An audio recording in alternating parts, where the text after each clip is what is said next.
Hello students, welcome to eLessons. My name is Oshin and I am your math teacher.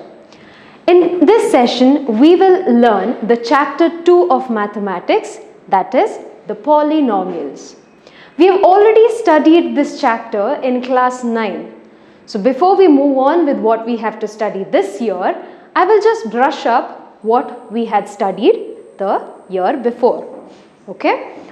Now, what do you mean by the term polynomial? Now I have polynomials. Okay, so polynomials is the combination of two words, poly and nomial.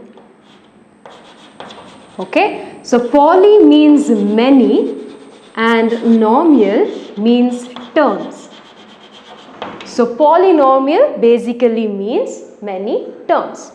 Now, when we studied polynomials last year, we came across a few terms which we will be using even this year. So, we will just discuss what those terms were.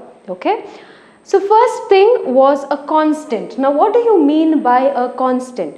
A constant means a symbol which has a fixed numerical value. For example, the numbers, say 0, 1, -1, -2, the value of it is fixed, correct? So those are nothing but our constant terms.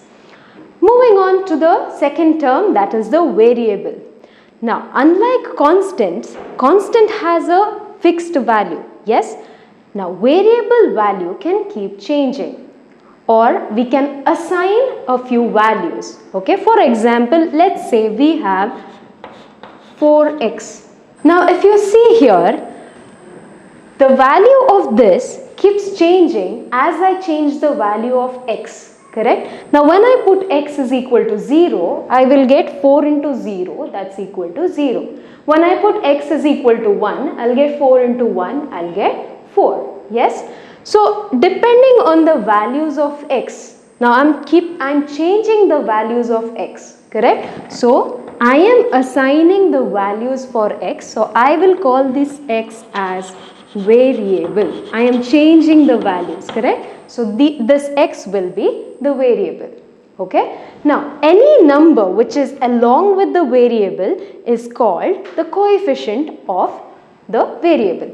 Now in this case x is the variable, correct? So the coefficient of x is 4. The number which is along with the variable, this will be the coefficient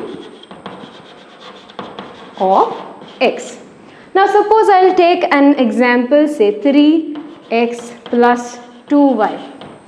Now what are the variables here?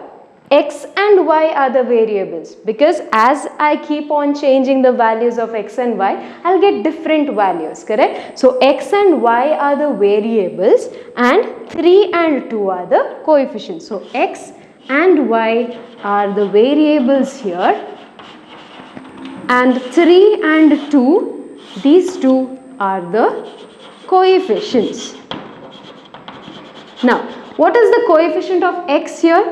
What is the coefficient of x? So, coefficient of x here is 3 and coefficient of y here is equal to 2. The combination of constants and variables is called the algebraic expression. So, next we will discuss algebraic expression. Okay. Algebraic expression is nothing but, as I told you, it is the combination of constants and variables. For example, I'll take an example, say 2x plus 3. Okay. 3 is a constant, yes. X is a variable, 2 is the coefficient of x. So the combination of the variable and the constant will give you the algebraic expression. Let's consider another example. Say 4x plus 5y square plus 6. Now, what are the variables here? You can tell x and y are the variables, correct? X and y are variables. What about 6 here? What is 6? 6 is a constant term. Constant term. What are the coefficients here? So coefficients are 4 and 5. correct? Now you have to the power 2 here, or y square here. So this is nothing but the exponent. Okay, so let's just recall what we just discussed. Okay, so we started with the constant term. A constant is a term which has a fixed numerical value. Okay, now what's a variable? Variable is a term which can be assigned with different numerical values. Then we discussed the coefficient. Now what is the coefficient? It's a numerical value which is along with the variable, or in other words, which is multiplied to the variable. Okay, here example we took 4x, where x is the variable. Now 4 is multiplied to x, so 4 is the coefficient of x. Okay, then we discussed the algebraic expressions. Now what are algebraic expressions? They are nothing but the combination of the constant and the variables, and we have taken these examples. I hope it is clear.